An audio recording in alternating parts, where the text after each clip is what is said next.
हाँ। यहाँ पर गाय का दूध निकाला नहीं बल्कि पिलाया जाता है। और ये बछड़े देखें सब अपनी अपनी माँ के पास में जा रहे हैं और अभी अपनी माँ का दूध ऐसे ही पियेंगे। और अभी इसके साथ शुरू होता है यहाँ पर मूत्र का कलेक्शन। कविता इकट्ठा हुआ कुछ? बड़ा मुश्किल से आधा 1 लीटर वो आ रहा देखो है उधर, वो भैया उधर कलेक्ट कर रहा है। वाह, ले उसे गोमूत्र इकट्ठा हो रहा है। आप सोच रहे होंगे कि आज ये वीडियो में क्या हो रहा है अनोखा। जगह जगह सब महिलाएं और लोग खड़े हैं और गोमूत्र इकट्ठा कर रहे हैं। गाय वात्सल्य की मूर्ति होती है, खुद के बच्चे को भी दूध पिलाएगी और दूसरे बच्चे की बच्चों साइज को। देखो आप उधर, ये मेठी है। उधर आपको याद हो तो मेठी जो भारत की सर्वश्रेष्ठ गायों में गिनी जाती थी, 23.5 लीटर दूध था, उसकी बेटी है ये मेठी। ये देखो कितने स्नेह और वात्सल्य से 3 बच्चों को दूध पिला रही है। 3 बच्चों को। क्या बात। उधर वो उसका बेटा है, राम है उसका नाम, उसको तैयार कर रहे हैं हम। वो आया देखो राम आपके कैमरे पे। उधर राम तैयार हो रहा है। गोमूत्र जिसे हम बहा देते हैं फ्री में, उसकी क्या वैल्यू है वो आप इस वीडियो में जानेंगे। आज आप गोमूत्र इकट्ठा हो, आप गोबर भी इकट्ठा होगा। तो गोमूत्र की भी वैल्यू और गोबर की भी वैल्यू। बिल्कुल। बहनें इन्होंने पहले गोमूत्र इकट्ठा किया, अब ये गोबर भी इकट्ठा कर रहे हैं। और गोबर और गोमूत्र इकट्ठा करके आखिर ऐसा क्या करेंगे, इस वीडियो में आप देखेंगे आगे। देखिए हमारे यहाँ पर इसको भूरिया बाकर कहते हैं। जैसा आप देख रहे हैं सारा का सारा, ये पांडवों की तपोस्थली रही है। और ये पहाड़ जो है बहुत ही पवित्र स्थान माने जाते हैं। यहाँ पांडवों ने तपस्या की थी। यहाँ पर जो आप देखेंगे मुख्यतः तो 127 झरने हैं बड़े, लेकिन लाखों छोटे छोटे झरने बहते हैं। उन झरनों से जो छन छन कर मिट्टी जो आती है, क्योंकि ये पहाड़ बड़ा विशिष्ट है, कहते हैं कि इसका पानी कुष्ठ रोग को मिटा देता है। ये देखिए, ये जो अभी गोबर गोमूत्र था, अब इसको गोबर को गोमूत्र में मिलाकर और इससे रस निकाल लिया जाता है। अच्छा, गोबर से रस, उसका रस, गोबर गोमूत्र का रस हो गया। गोबर गोमूत्र का रस जो है पकड़ के निकाल दिया जाता है दोनों का। उसके बाद में ये नीम का काढ़ा तैयार हो रहा है। फिर इसमें छाछ है, फिर ये गेंदे के फूल है। इस तरह से मिट्टी आ गई।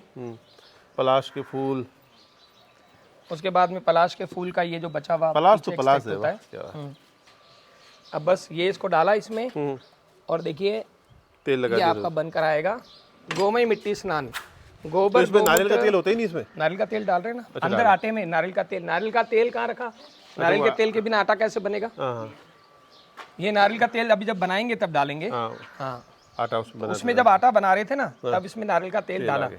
तो ये देखिए साबुन बनकर तैयार है। ये जैसे अब देखिए, ये सुबह सुबह हम जो ताज़ा देसी गाय का दूध निकालते हैं, उसको भी हम इस तरह से ये बेस में जो होता है दूध का बेस, उसमें डाल दिया और ये आपका देसी गाय का साबुन दूध का तैयार। दूध का साबुन, बिल्कुल शानदार। आप समझ लीजिए कि नारियल का ये लई है, नारियल की वो लई में जैसे इसको जमाते हैं और ये देखिए बाद में ये साबुन बन जाता है, साबुन बनकर तैयार हो जाता है। और आप देखें ये आपके सामने केसर के साबुन, ये इसमें डालने के कारण इसका जो रंग आ रहा है, लोग हमें पूछते हैं कि आप इतने तेज रंग क्यों डाल रहे हैं, तो हमको बताते हैं ये सारे केसर में ये इसको गोमूत्र में भिगोया हुआ है। जैसे अभी आपने देखा पलाश के, सुंदर ही दिख रहा है। हाँ, पलाश के फूलों को भी हम गोमूत्र में भिगोते हैं और केसर को भी गोमूत्र में भिगोते हैं। और मजेदारी की बात है कि राख को भी हम गोमूत्र में भिगोते हैं। और हम गौशाला को स्वावलंबी बनाने का सपना देख रहे हैं। और किसके माध्यम से? गोबर गोमूत्र और मिट्टी के माध्यम से। हमने एक छोटा सा नाम भी यहाँ पर दिया है, गोबर गोमूत्र मिट्टी धाम, जहां मिलता है सबको काम। यानी कि गांव की सभी महिलाओं को, धीरे धीरे मेरा एक स्वप्न है कि गांव की सारी महिलाएं सुबह घर से निकलेंगी और ऐसी ऐसी मशीन, हमने आज बात करी रोटरी क्लब से, हमने बात करी लायंस क्लब से कि हमें एक एक तरह की मशीनें, कई दानदाताओं से हमने बात करी, एक एक मशीनें अगर इस तरह की आती रहेगी तो आप देखेंगे कि लंबी कतार। हम आप ही को बुलाकर वापस इसका वीडियो बनाएंगे कि गांव की महिलाएं कैसे गोबर गोमूत्र और मिट्टी के माध्यम से स्वावलंबी हो रही है। वंदे गोमातरम साथियों, जैसा आप देख रहे हैं ये एक संवर्धन आश्रम है। यहाँ पर गाय का दूध निकाला नहीं बल्कि पिलाया जाता है। और ये बछड़े देखें सब अपनी अपनी माँ के पास में जा रहे हैं और अभी अपनी माँ का दूध ऐसे ही पियेंगे। और अभी इसके साथ शुरू होता है यहाँ पर मूत्र का कलेक्शन। गोमूत्र का कलेक्शन जी, क्या बात है। तो महिलाएं ये गोमूत्र इकट्ठा करके करेंगी क्या? देखिए अभी ये गोमूत्र यहाँ से लेकर चलेंगे। अच्छा, और कुछ उसके अनोखा बाद होने वाला है। हाँ, कुछ आपको एक बहुत ही अद्भुत उत्पाद हम अब आपको दिखाने वाले हैं। ये यहाँ पर अभी गोमूत्र इकट्ठा करेंगी, उसके बाद में जो ये अच्छा, ताजा उधर गोबर गोमूत्र पड़ा हो रहा है, है, वो बिटिया गई उधर। सभी गाय बच्चे आते ही पास में। क्या बात है, वाह। पूरा ध्यान रखना पड़ता है, गोमूत्र इकट्ठा करना भी एक टेक्निक है। लाके दिखाओ कविता। कविता इकट्ठा हुआ कुछ? बड़ा मुश्किल से आधा 1 लीटर वो आ रहा है उधर, वो भैया उधर कलेक्ट कर रहा है। वाह, ले उसे गोमूत्र इकट्ठा हो रहा है। आप सोच रहे होंगे कि आज ये वीडियो में क्या हो रहा है अनोखा। जगह जगह सब महिलाएं और लोग खड़े हैं और गोमूत्र इकट्ठा कर रहे हैं। इधर कविता ने और इकट्ठा किया गोमूत्र। लाइए, क्या बात, बहुत बढ़िया। ये इस गोमाता को तो दोनों बच्चे एक साथ दूध पी रहे हैं। गाय वात्सल्य की मूर्ति होती है, खुद के बच्चे को भी दूध पिलाएगी और बच्चे की साइज देखो आप उधर, ये मेठी है। उधर आपको याद हो तो मेठी जो भारत की सर्वश्रेष्ठ गायों में गिनी जाती थी, 23.5 लीटर दूध था, उसकी बेटी है ये मेठी। ये देखो कितने स्नेह और वात्सल्य से 3 बच्चों को दूध पिला रही है। 3 बच्चों को, क्या बात। उधर वो उसका बेटा है, राम है उसका नाम, उसको तैयार कर रहे हैं हम। वो आया देखो राम आपके कैमरे पे, उधर राम तैयार हो रहा है। अभी ये माताओं ने गोमूत्र इकट्ठा किया है और ये लेके आ रही है गोमूत्र। इकट्ठा हो गया, चलो। गोमूत्र इकट्ठा करना भी बड़ा इधर ही जमा कराते हैं, टेक्निक है। ये भी गोमूत्र इकट्ठा हो गया है। अब आप सोच रहे होंगे ये गोमूत्र इकट्ठा करके आखिर राकेश जी वैसे कर क्या रहे हैं यहाँ पे, हो क्या रहा है, अभी बताते हैं आपको धीरे। आखिर क्या हो रहा है। ये गोमूत्र इकट्ठा हो रहा है। गोमूत्र जिसे हम बहा देते हैं फ्री में, उसकी क्या वैल्यू है वो आप इस वीडियो में जानेंगे। छोड़ दो, अब चलते हैं गोबर लेने। अच्छा, आप गोमूत्र इकट्ठा हो, आप गोबर भी इकट्ठा होगा, तो गोमूत्र की भी वैल्यू और गोबर की भी वैल्यू। बिल्कुल। अभी गोमूत्र इकट्ठा हो गया था, अब ये गोबर इकट्ठा हो रहा है। और गोबर और गोमूत्र इंडस्ट्रीज़ का रॉ मटेरियल होता है, ये आप आज समझेंगे, जिसके बारे में हमेशा कहता हूँ कि गोबर गोमूत्र उद्योग का कच्चा माल बने, उसी के लिए प्रयास चलता है। अभी ये दोनों बहनें, इन्होंने पहले गोमूत्र इकट्ठा किया, अब ये गोबर भी इकट्ठा कर रही है। और गोबर और गोमूत्र इकट्ठा करके आखिर ऐसा क्या करेंगे, इस वीडियो में आप देखेंगे आगे। दोस्तों, गोबर और गोमूत्र इकट्ठा होकर आ गया है अभी का ताज़ा, और इस ताज़ा गोबर गोमूत्र से क्या होने वाला है अब आप जानेंगे। क्या है राकेश जी वैसा इसका उपयोग अभी? नमस्ते जी। देखिए, हमारे यहाँ पर इसको भूरिया बाकर कहते हैं, जैसा आप देख रहे हैं सारा का सारा। ये पांडवों की तपोस्थली रही है और ये पहाड़ जो है बहुत ही पवित्र स्थान माने जाते हैं, यहाँ पांडवों ने तपस्या की थी। यहाँ पर जो आप देखेंगे मुख्यतः तो 127 झरने हैं बड़े, लेकिन लाखों छोटे छोटे झरने बहते हैं। उन झरनों से जो छन छन कर मिट्टी जो आती है, क्योंकि ये पहाड़ बड़ा विशिष्ट है, कहते हैं कि इसका पानी कुष्ठ रोग को मिटा देता है। तो यहाँ से हमें एक योजना बनी कि जब इस पहाड़ का पानी कुष्ठ रोग को मिटा देता है तो मिट्टी त्वचा को कितना जबरदस्त असर करेगी। तो हमने यहाँ से पहाड़ों से बहकर आने वाली मिट्टी को पहले इकट्ठा किया, फिर इस मिट्टी को हम लोग क्या करते हैं, गोमूत्र में डालकर छानते हैं, ताकि इसमें अगर कोई बजरी का अंश है तो वो खत्म हो जाए। तो कपड़ा लेते हैं, उस पर सारी मिट्टी डालते हैं, उसमें गोमूत्र डालते हैं, छन छन कर जो मिट्टी आती है उसको सुखाते हैं, बाद में उसको पाउडर बना के इसको यहाँ ले आते हैं। साथ ही में इसमें थोड़ी सी मुल्तानी मिट्टी मिलाई जाती है। और फिर जैसे गोबर होता है, ये गोमूत्र है, जैसा आप देख रहे हैं, ये हमने लिया यहाँ पर, ये नीम का काढ़ा। वो अभी साथ में जैसे गोबर गोमूत्र का जो आप देख रहे हैं क्या यूज़ है, इसको लाओ, इधर उठा के लाओ। ये देखिए, ये जो अभी गोबर गोमूत्र था, अब इसको गोबर को गोमूत्र में मिलाकर और इससे रस निकाल लिया जाता है। अच्छा, गोबर से रस, उसका रस, क्या हो रहा है, गोबर गोमूत्र का रस हो गया। गोबर गोमूत्र का रस जो है पकड़ के निकाल दिया जाता है दोनों का। उसके बाद में ये नीम का काढ़ा तैयार हो रहा है। फिर इसमें छाछ है, फिर ये गेंदे के फूल हैं, एक हम पलाश के साबुन बनाते हैं, तो पलाश का जो पीछे एक्सट्रैक्ट बचता है उसको भी हमने यहाँ रखा हुआ है। ठीक है। साथ में गेरू मिट्टी, अगर आप देखेंगे तो आज टेल्कम पाउडर इसके आगे फेल होता है, तो अच्छा ऐसी हो जाती है मुलायम चिकनी एकदम। फिर ये जैसे अरीठा झाग उठाने के लिए, फिर ये हल्दी, फिर ये एलोवेरा, इन सबको डालकर अभी आ जाओ इधर। ये देखिए, अभी जैसे ये इसमें अब डालना शुरू करते हैं। तो ये रस आ गया, डालो सारी चीजें। ये कौन सा डाल रहे हो सर? ये रस आ ये गया, गोबर गोमूत्र का रस, गोबर गोमूत्र का रस निकाला हुआ ये आ गया। अब आप सोच रहे थे कि गोबर गोमूत्र का उपयोग क्या है, ये देखो गोबर गोमूत्र का रस आ गया पहले। फिर इस तरह से अब इसमें थोड़ी डाल दो, ये थोड़ा थोड़ा, एक बार जल्दी जल्दी दिखा दो क्या क्या डाल रहे हैं, कैसे डालते हैं। हाँ, ये उठा लाओ। मुल्तानी मिट्टी हो गई, ये यहाँ झरनों की मिट्टी जिससे कुष्ठ रोग भी ठीक होते हैं, वो हो गई। इसकी एक बड़ी प्राचीन कहानी है कि यहाँ पर तो इसमें कोई ये केमिकल होता ही नहीं है। नहीं, कोई केमिकल नहीं। आप देखिए, आपके सामने ही फूल भी बनेगा। आ गया अंदर, गेंदे के फूल, ये गेरुआ मिट्टी, इस तरह से मिट्टी आ गई। पलाश के फूल, उसके बाद में पलाश के फूल का ये जो बचा हुआ पलाश तो पीछे पलाश extract है, होता है। ये अरीठा, आप जो पूछ रहे हैं ना झाग के लिए, झाग के लिए तो ये अरीठा इस तरह से इसमें डालते हैं। बाद में क्या है, एक बार पल्वराइजर से पीस जाता है ये सारा। अरीठा है। झाग के लिए। और उसके बाद में ये आ गई हल्दी, थोड़ी हल्दी भी आ गई। हाँ, और इस तरह से इसके जो टुकड़े हैं, ये एलोवेरा, एलोवेरा का ये एक्सट्रैक्ट है, डालो, ये डालो। इस तरह से इसको डाल देते हैं। अभी ये कोई सोचेगा कि भाई ऐसे टुकड़े डाल रहे हैं, इसका जब आटा बन जाएगा बाद में पल्वराइजर में पीसी जाएगा, पीस के आ जाएगा बाहर। अभी इसको जैसे बना रहा है, उसके बाद देखिए ये तैयार है अब आटा। अच्छा, ये हमने आपके आने से पहले आटा तैयार करके रखा। अभी आटा बन गया मिट्टी का। हाँ, अब इस आटे को हम लोग जो है आटा बना के इसको गोल ऐसा बना लेते हैं। और ये रहा आपका वो, उठाओ,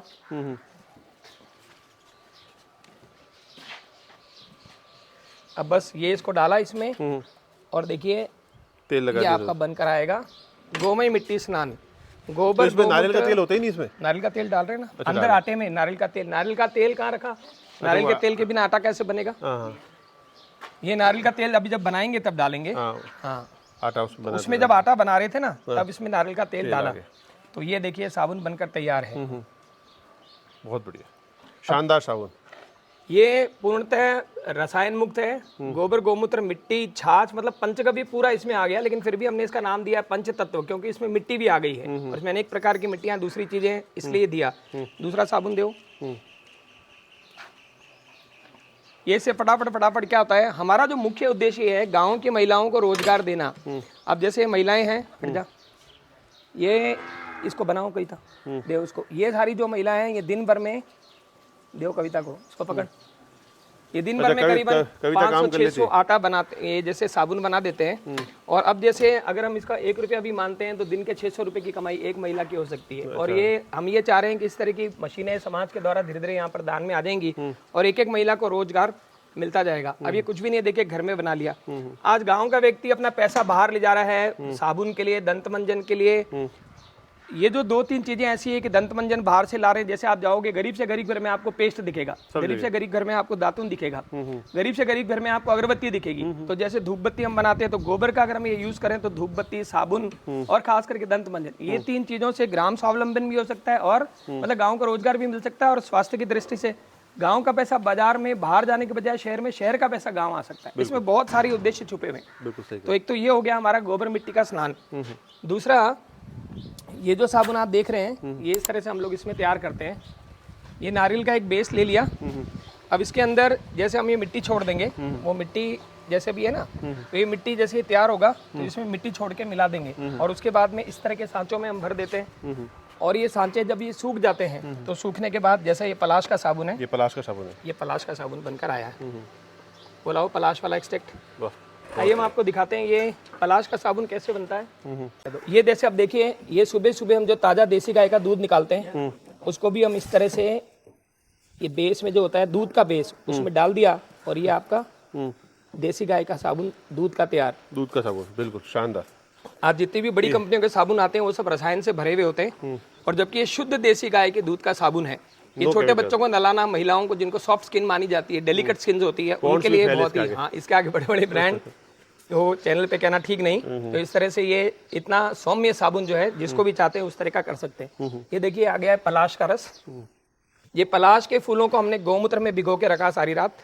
अब इसमें से देखिए भीना भीना ये निकल रहा है। ये पलाश का रस अब निकल रहा है बाहर। पलाश का रस बाहर निकल रहा है और अब इसको हम पलाश के फूलों को देखिए उसके साथ में, आइए ये हमने तैयार किया, लाओ दिखाओ कहाँ है हमारा प्लेट, कहाँ है। इसमें हम लोग क्या करते हैं, नारियल का तेल, खुशबू और इसमें ग्लिसरीन तीनों मिक्स कर दिए। दिखाओ, ये जैसे खुशबू डाल दी इसमें, ये नारियल का किसमें मिलाया अपन ने तीनों, हाँ इसमें क्या है थोड़ा थोड़ा, जैसे ये नारियल का तेल, वो नारियल का तेल है, ये ग्लिसरीन है, ऐसे थोड़ा थोड़ा इसमें मिला दिया, वो नारियल का तेल मिलाया और बाद में इसमें खुशबू मिला दी। लोगों को आजकल क्या खुशबू की गुलामी है, तो इस तरह से तीनों मिलाकर और फिर ये तीनों के तीनों जो हैं हम इसमें डाल देते हैं और फिर उसके बाद में इसको मिलाकर इस तरह से इसको बेस के अंदर डाल दिया जाता है और डालकर इस तरह से जमा दिया जाता है। जमाने के बाद आपके पास में बेस क्या है, ये नारियल का बेस आता है बाजार में। अच्छा, 2 तरह के बेस आते हैं, एक आता है जो नहीं ये है क्या, ये वाइट ये बेस आता है, एक नारियल का बेस आता है और एक आता है दूध का बेस।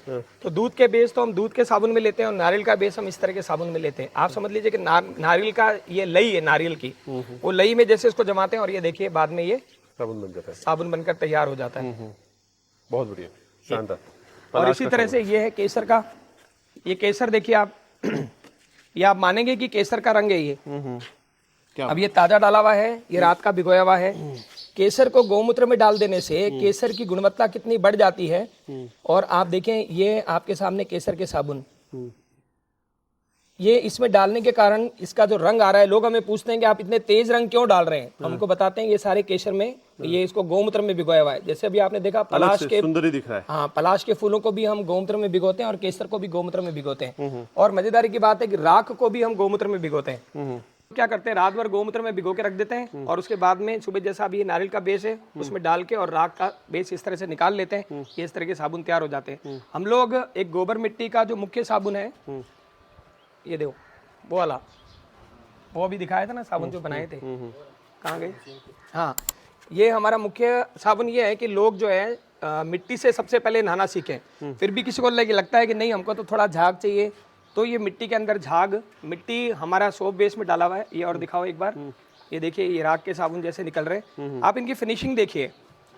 भरत भाई ने कहा है कि आप बर्तन मांजने का भी बनाइए, शीघ्र ही हम बर्तन मांजने का भी बनाएंगे आपके जैसा आपने अनुरोध किया अभी। लेकिन ये देखिए अभी नहाने के लिए कहते हैं कि धोवन से जो जैन लोग हैं धोवन से नहाते हैं, या धोवन के साधु जितने भी जैन साधु होते हैं वो धोवन से नहाते हैं। तो धोवन से नहाने के लिए इस तरह का जो आम आदमी जो नहाना चाहता है वो धोवन से नहीं नहा सकता, तो उसका व्यवस्था हमने कर दी धोवन से नहाने के लिए। जो मिट्टी से नहाना चाहता है लेकिन उसके अंदर झाग उसको चाहिए, तो झाग और मिट्टी का हमने साथ साथ में व्यवस्था कर दी है।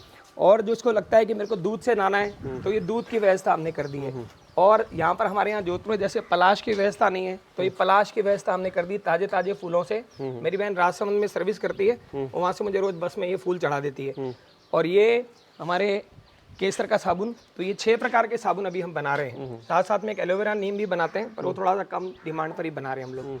तो इसके माध्यम से हम चाह रहे हैं कि गोबर और गौमूत्र के माध्यम से गाय कैसे खड़ी हो जाए, वो एक छोटा सा प्रयास चल रहा है। आज सारी गौशालाएं दान दक्षिणा की तरफ देख रही है और हम गौशाला को स्वावलंबी बनाने का सपना देख रहे हैं। और किसके माध्यम से? गोबर गौमूत्र और मिट्टी के माध्यम से। हमने एक छोटा सा नाम भी यहाँ पर दिया है, गोबर गौमूत्र मिट्टी धाम, जहां मिलता है सबको काम। यानी कि गांव की सभी महिलाओं को धीरे धीरे, मेरा एक स्वप्न है कि गांव की सारी महिलाएं सुबह घर से निकलेंगी और ऐसी ऐसी मशीन, हमने आज बात करी रोटरी क्लब से, हमने बात करी लायंस क्लब से कि हमें एक एक तरह की मशीनें, कई दानदाताओं से हमने बात करी, एक एक मशीनें अगर इस तरह की आती रहेगी तो आप देखेंगे कि लंबी कतार। हम आप ही को बुलाकर वापस इसका वीडियो बनाएंगे कि गांव की महिलाएं कैसे गोबर गौमूत्र और मिट्टी के माध्यम से स्वावलंबी हो रही है। बिल्कुल, बहुत बहुत धन्यवाद। वैसे अनोखा प्रकल्प, अनोखी बात। वाह, नमस्ते।